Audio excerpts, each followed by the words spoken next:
The woman from the star's sun was dying behind the clouds when John Miller heard the sound. It was not thunder. It was not wind. It was a scream from the sky, metal tearing through the air.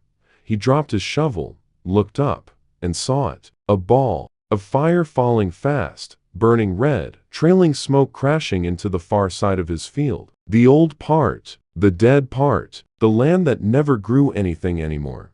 John grabbed his rusted shotgun. Not that it would help against whatever came from the stars, but it made him feel like he still had some control. He put on his coat, whistled for his old dog who ignored him, as usual, and started walking toward the smoke. The earth was dry. His boots cracked dead soil with every step. By the time he reached the crash site, the fire had died, but the smoke was thick. Something had hit the ground hard. A strange metal pod was half buried in the dirt, still glowing. The shape was smooth, like an egg. Alien symbols pulsed dimly on its sides. He raised his shotgun, just in case. The hatch opened with a hiss, and out she came. She stumbled out, coughing, holding two small figures in her arms. They were children, thin, weak, breathing hard. Their skin was pale blue. Her hair was silver, long, tangled. Her eyes, not human, not even close, but scared, tired,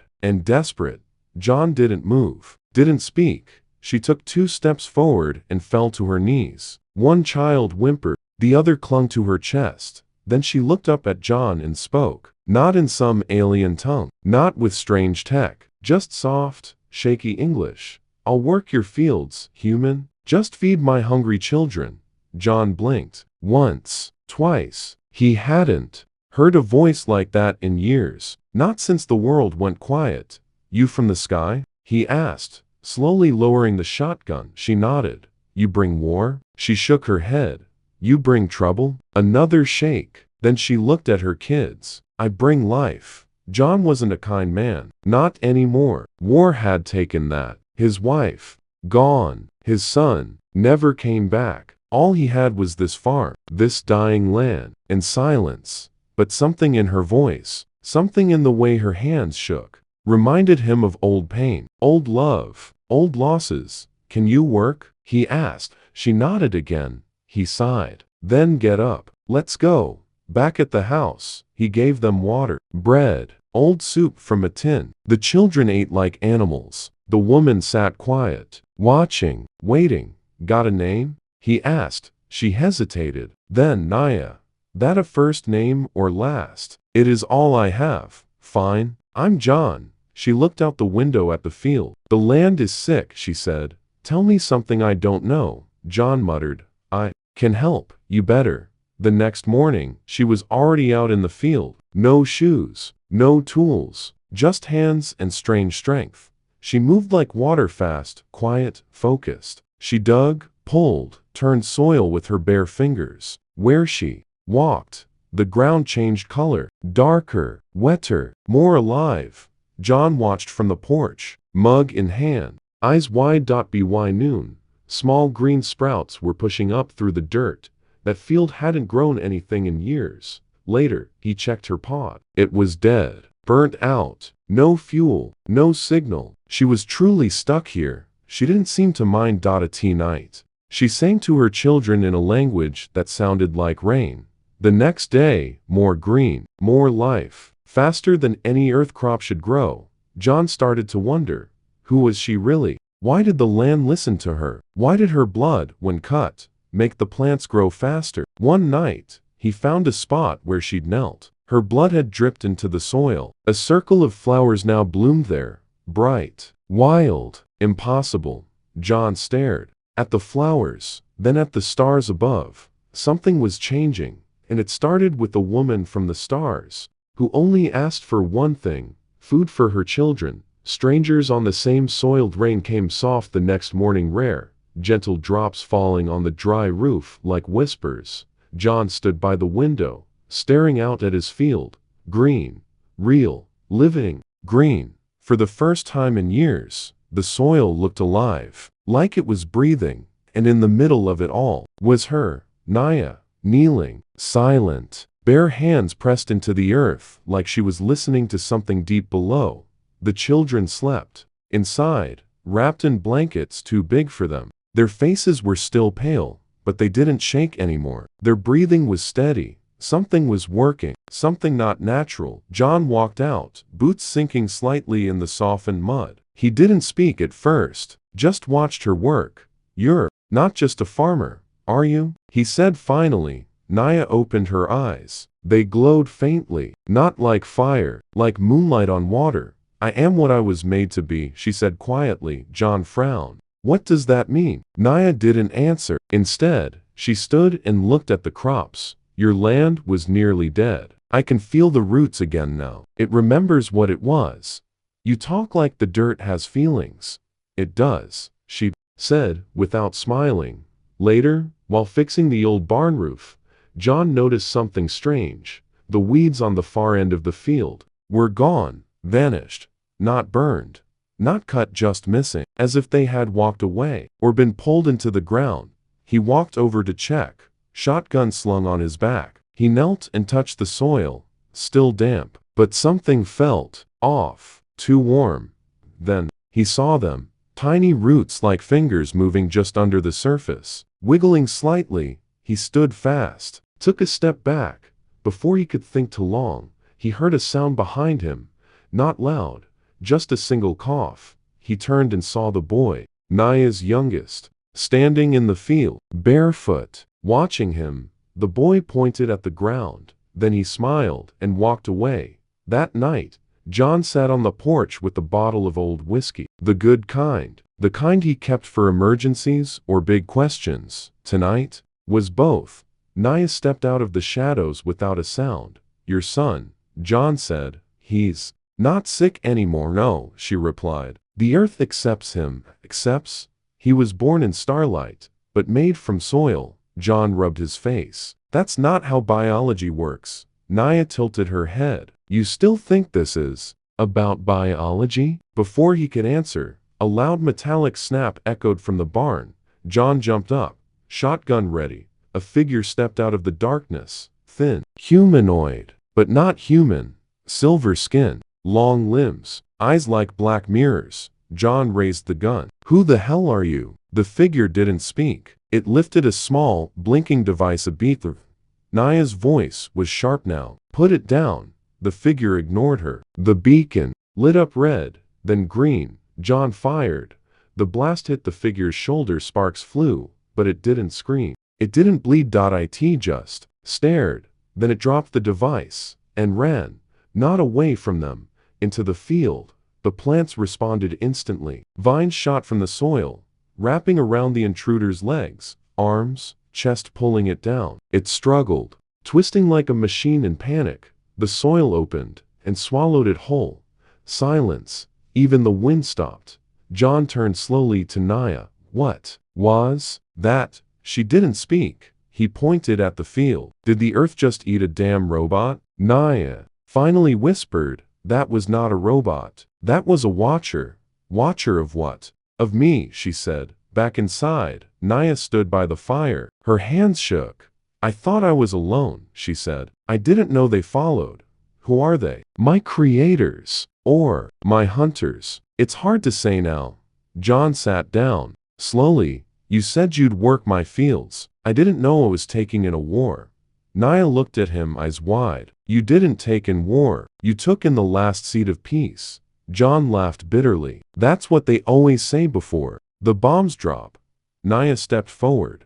"I didn't come here to destroy. I came here because this planet has something no others have." "What's that?" "Forgiveness," she said. That night, John dreamed of fields glowing blue, of roots crawling like veins, of children who sang to the trees, and above it all, a shadow with too many eyes watching, waiting. When he woke up, the crops had grown another foot, and at the edge of the farm, fresh footprints in the mud, but not human. The secret she carries. John couldn't sleep, even with the shotgun beside his bed, even with the doors locked, even with the weird alien vines outside whispering like lullabies, because now he knew he wasn't alone out here. And Naya, she wasn't just some space refugee, she was being hunted. The next morning, John stepped out into the cool air. The fields were full of green again. Too green, not normal. He picked a tomato from one of the new vines. Perfect shape, red as blood. Heavy in his hand, he sniffed it. It smelled like strawberries. What the hell, he muttered.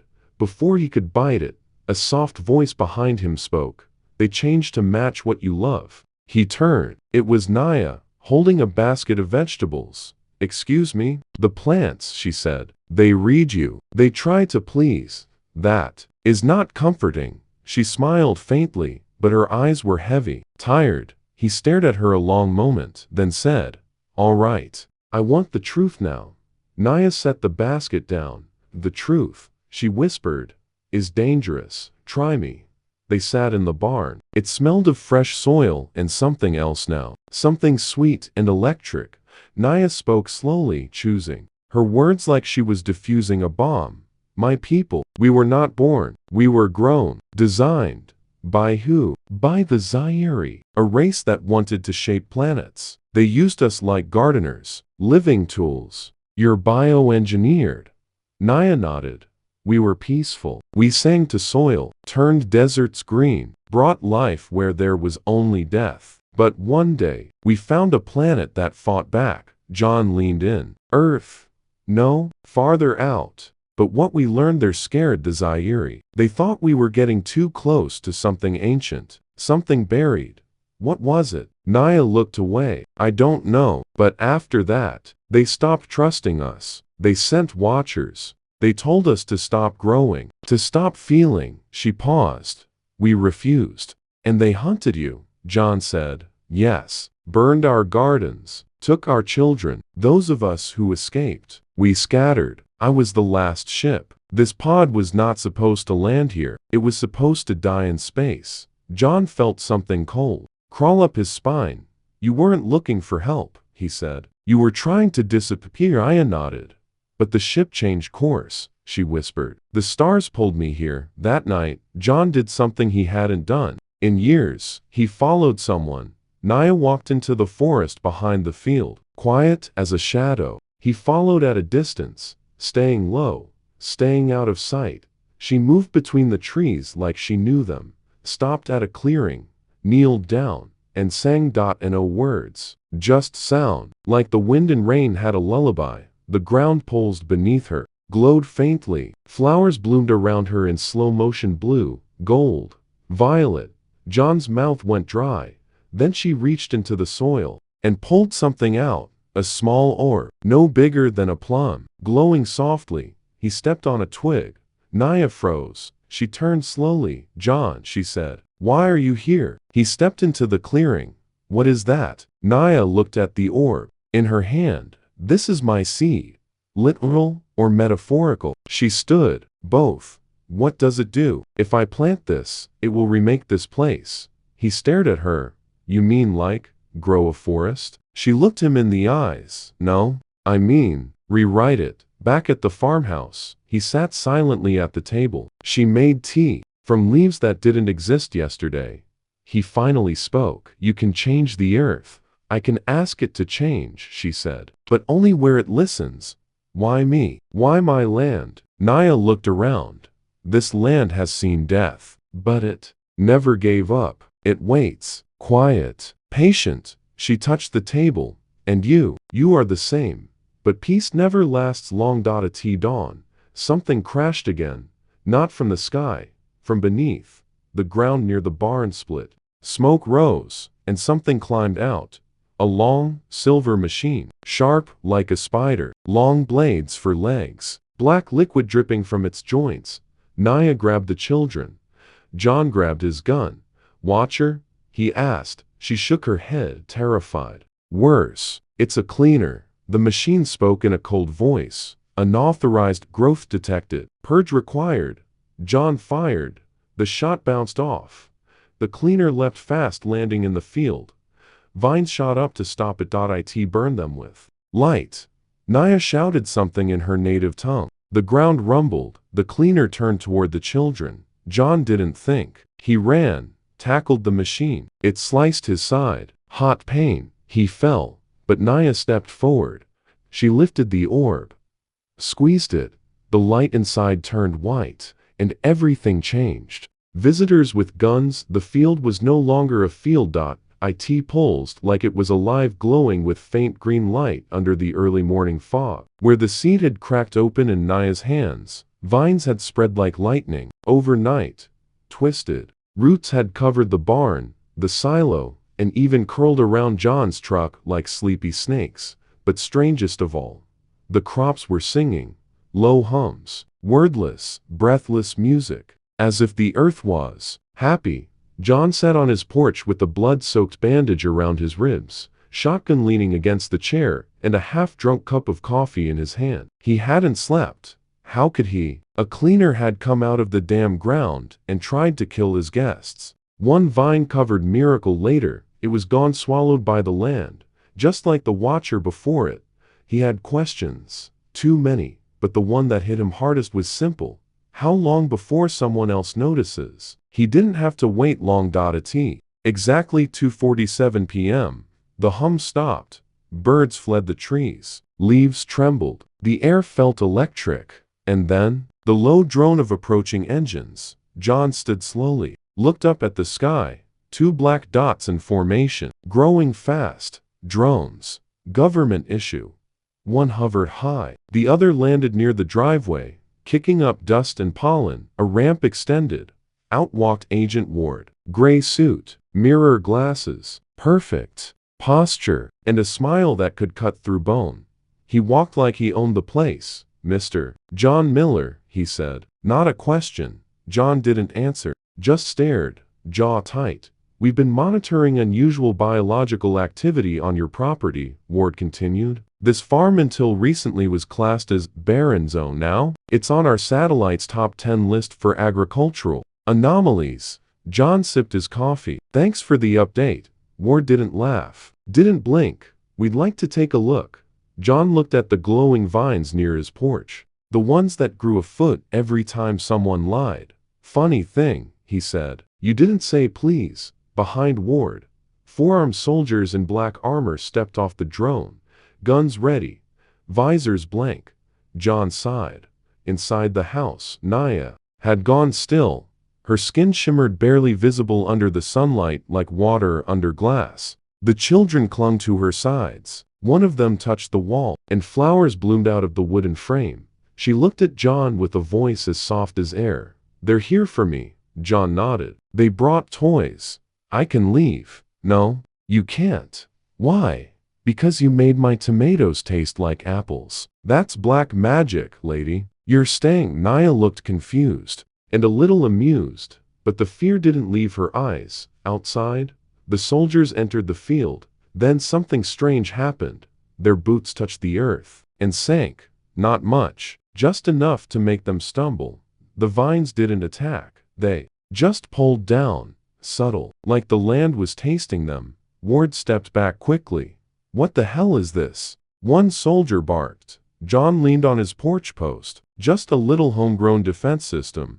Ward turned to him. "This is federal land now. You and anyone on it will comply with biocontainment procedures." John raised his voice. "You come into my home with guns, threaten my guests, and now you're claiming my land?" "She is not human," Ward snapped. "She is hungry," John shot back. "And she asked for help. That's more human than half the people I know." Ward's face turned to stone. He raised a small device and pressed a button. "Protocol Eclipse authorized," he said. The second drone in the sky opened, and something descended. Not human, not alien, hybrid. A pale figure, 8 feet tall, covered in armor that breathed and out. Twisted, glowing eyes, long arms, a voice like a broken radio. Target, Naya-class seedbearer. Mission, extract or eliminate. Naya stepped out of the house. She didn't run, she didn't hide. She walked barefoot into the field. The crops bowed as she passed. "I am not a weapon," she said quietly. The hybrid stepped forward. "Incorrect. You are a living terraformer. You are property." John raised his shotgun. "She ain't anybody's property," Ward gestured. "Stand down, Mr. Miller. You don't understand what's at stake." "I understand this," John said, aiming right at the drone. "You're scared." The hybrid moved fast. Naya moved faster. the ground rose up. Roots lashed out not to attack, but to shield the children. The air buzzed. Naya's arms glowed with white-blue light. Her voice rose in a strange song. The vines followed her tone, wrapping the hybrid's legs, slowing it down. The hybrid growled, sliced at the roots. They grew back faster. John fired at the drone. Hit it. Smoke. The hybrid broke free, leapt at Naya. Too fast, too strong. And then the children screamed. But it wasn't fear. It was command. The earth cracked. The field erupted. Not fire. Not explosion. Life. Trees shot up in seconds. Flowers the size of cars bloomed from nowhere. The hybrid was slammed by a thick vine as wide as a log, thrown back into the sky. Gone. Ward stumbled, choking on pollen. The soldiers ran. Naya fell to her knees, and John just stood there, mouth open, surrounded by a jungle that hadn't existed 10 seconds ago. The children ran to their mother, eyes glowing like suns. Ward crawled to his feet, shaking. This is a threat to national stability, he hissed. No, John said. This is what comes after stability, after we ruined everything. It's life that doesn't need your permission. Ward looked around. You're protecting her? John cracked his knuckles. No, I'm just giving her room to grow. The blooming war 2 weeks. That's all it took. 2 weeks for the farm to become a jungle. 2 weeks for the world to notice. 2 weeks for Earth to start changing. What began as a strange miracle on one dying farm had now spread. Patches of green, dense, glowing, fast-growing started popping up in different regions across the globe. Iraq, Brazil, Siberia, even Antarctica. No machines, no chemicals, no explanation, only one thing in common. Someone like Naya had been there. The government called it spontaneous aggressive flora expansion. The public called it the bloom. But John just called it what it was. Hope. On his land, the fields had become a wild forest. Giant roots spiraled around the old barn like protective arms. Fruit grew from branches that shimmered like crystal. The animals had returned not scared, but drawn. The air was clean. The sky was blue, but not everyone liked it, especially not the ones in power. Naya sat beneath a tree taller than a water tower. Her skin had changed, now faintly marked with glowing green veins. She was growing too, but not like a tree, like something waking up, something ancient. John brought her coffee. She still couldn't drink it properly, but she liked holding the warm cup. They're coming again, he said. I know, you feel it? Naya closed her eyes, like a cold wind, with heavy boots. That night, a small team arrived at the edge of the forest, but they weren't soldiers. They were refugees. A woman with a baby, a teenage boy with a breathing mask, a man with burned scars from a poisoned river. Word had spread. People were fleeing cities just to stand in the green. To breathe again. To feel alive. John opened the gate without a word. Let them in. Naya watched the boy touch a tree. It pulsed with light. He's one of us, she whispered. John stared. What do you mean, us? Naya looked up at the stars. When my people ran, some never made it off their ships. They crashed here, long ago. Their children blended in. You're saying there are alien human hybrids walking around? Naya nodded. And they're waking up. A week later, a full platoon of armed drones circled the sky. Broadcasts were sent worldwide. This unnatural spread must be stopped. Unregulated evolution poses an extinction-level threat. The bloom is a biohazard, not a miracle. But people kept coming, every day. Sick, weak, hopeful. And the land kept healing. Well, one night, it all changed. A massive explosion rocked the western forest line. Trees turned to fire, crops withered. Screams. The army had arrived. Not with warnings, with flamethrowers. John fought back the best he could. Naya screamed, voice shaking the sky. The children stood in the flames, and didn't burn. The vines tried to fight. Roots wrapped tanks. Thorns pierced tires. But the military had cleaners now. Dozens of them. Larger, meaner, smarter. Not just machines. Piloted hybrids, controlled by fear. John was pinned behind a fallen log, firing into the smoke. A cleaner marched forward, eyes glowing red. Target locked. Seed Core Guardian. Come and get me, you walking can opener, he muttered. Suddenly, boom, new blast of roots exploded from the ground. The cleaner flipped back, screeching. It landed on its head and didn't move again. Naya stepped into the firelight, her hands glowing, white, and her body floating. She wasn't just a gardener now, she was the heart of the earth. The remaining troops panicked. Some dropped their weapons, others fired blindly. The bloom answered with wind, light, and unexplainable song. It wasn't war, it was resistance. At a cellular level, nature had a voice, and it was furious. Later, as smoke cleared, bodies were found, some asleep, others wrapped in vines. Still breathing, Naya wouldn't let the land kill them, only silence them. John approached her. She was glowing brighter now, her skin almost transparent. "You all right?" he asked, covered in dirt and ash. Naya looked at the wounded soldier in her arms. "He's not one of theirs anymore," she whispered. "He's growing roots." Back in the burned part of the farm, a tree stood, where no tree had been before. Tall, old-looking, but impossible. It hadn't been planted. It had remembered. Etched into its bark were 3 words in alien script. Naya translated, "This is only beginning." Rebellion roots. The world was no longer watching. It was choosing. Some governments built walls around the bloom zones. Others sent troops. Some surrendered entire cities just to let it grow. Naya had become a name whispered in back alleys and rebel networks. Some. She was an alien threat. Others. She was Mother Earth reborn. But to John Miller, she was still just the strange woman who made tomatoes taste like memories. The farm had changed again.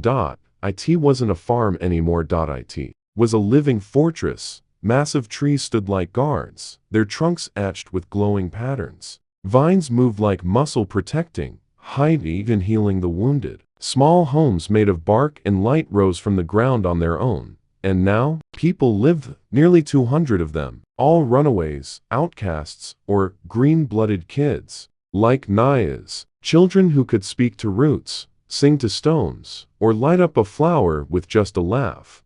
John had gone from farmer to commander of a blooming rebellion, and he hated every second of it. He found Naya one morning near the base of the elder tree, the one with the alien writing. She sat still, eyes closed, hands buried in the soil. "Something's wrong," she whispered before he could speak. He tensed. "Talk to me." "The earth is confused," she said. "It's being pulled in 2 directions. How's that possible?" Naya opened her eyes. "Because somewhere, another seed has awakened. One that was not meant to grow." Later that day, a boy from the outer fields came running, breathless. "Something's coming," he gasped. But not from the sky, from underground. They followed him to the western ridge. A low hum filled the air. Then the ground cracked, and something clawed its way out. A machine, humanoid, but fused with bark, bone, and wires. A face half metal, half root. Eyes glowing amber, not red like the cleaners. And riding on its back was a man, tall, scarred, worn boots, black armor with faded military insignia.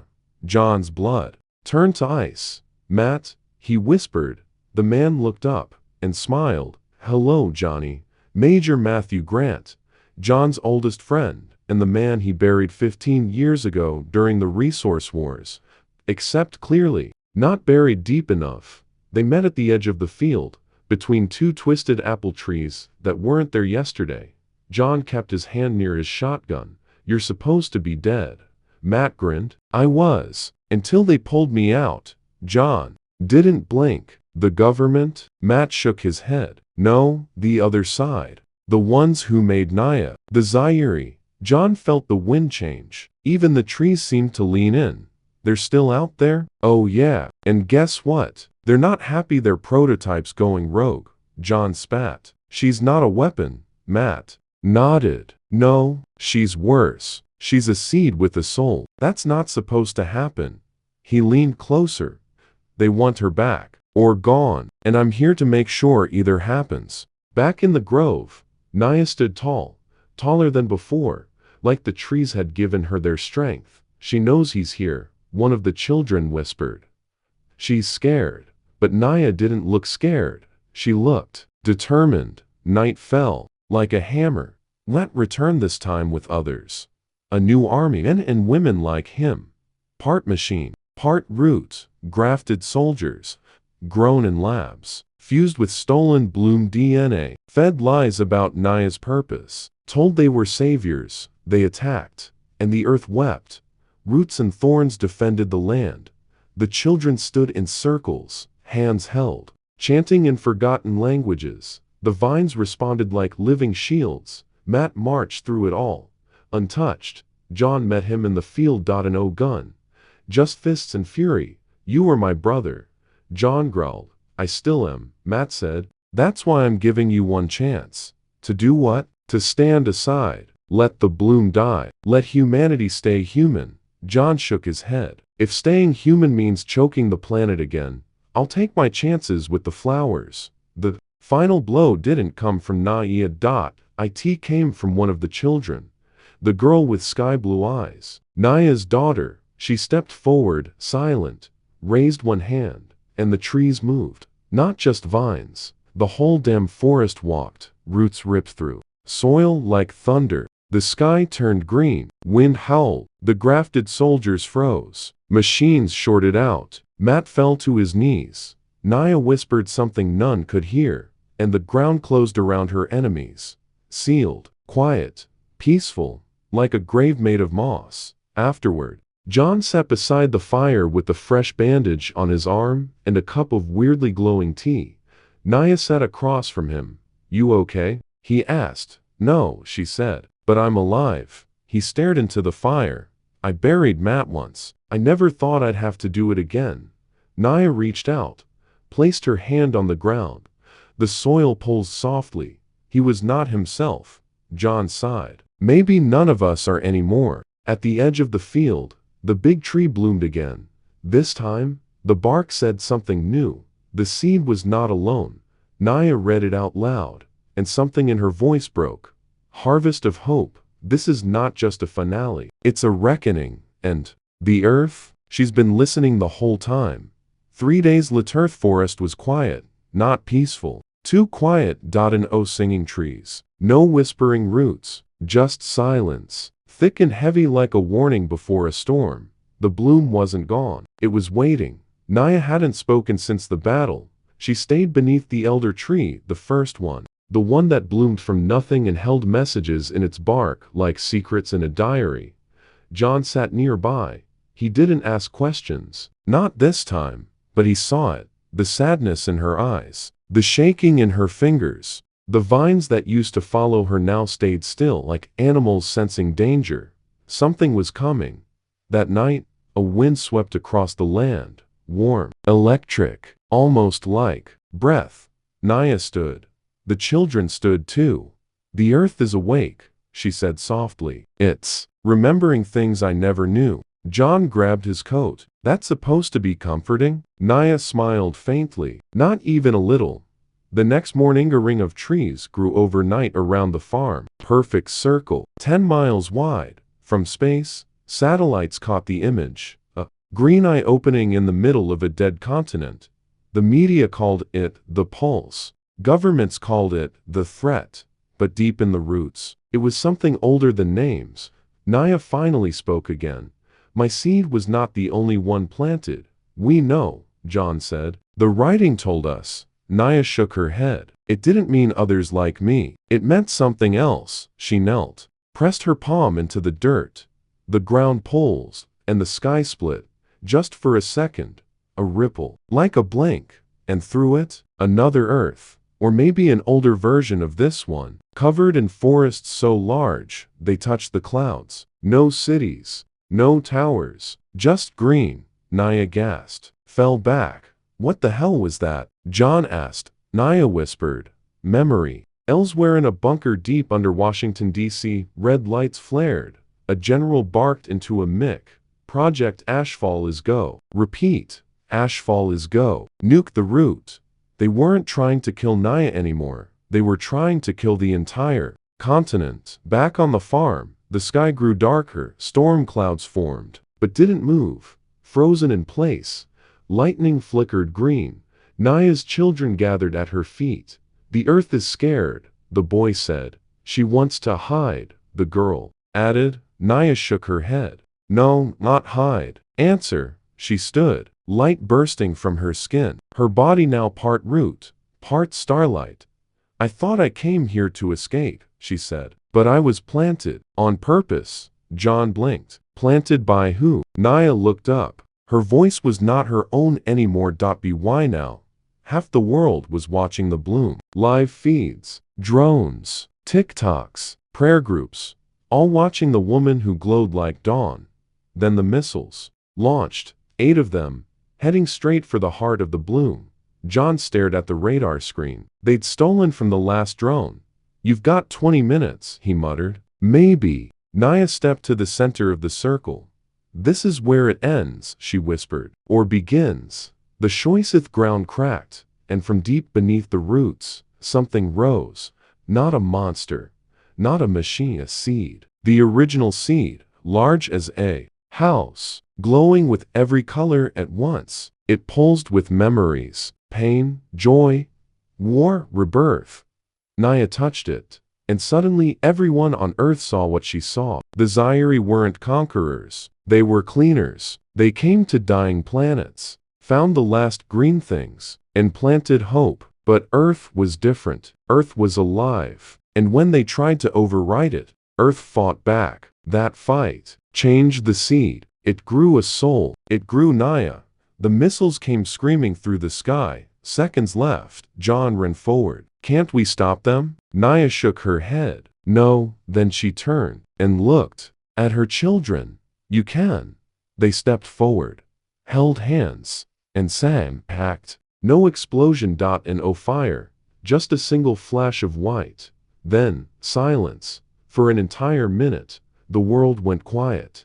Then, grass grew on runways. Vines wrapped around broken towers. Lakes returned to dried riverbeds. Animals howled in joy. And in the center of it all, where the missiles should have landed, a tree, tall, wide, older than time, and beneath it, John's hat, resting gently on a patch of wildflowers. 1 year Earth bloom is now a country not ruled, not owned, just shared.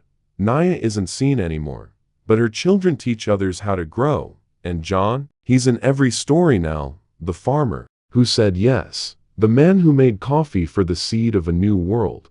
And carved into the side of the great tree are these words. She came not to save us, but to remind us we could still be saved.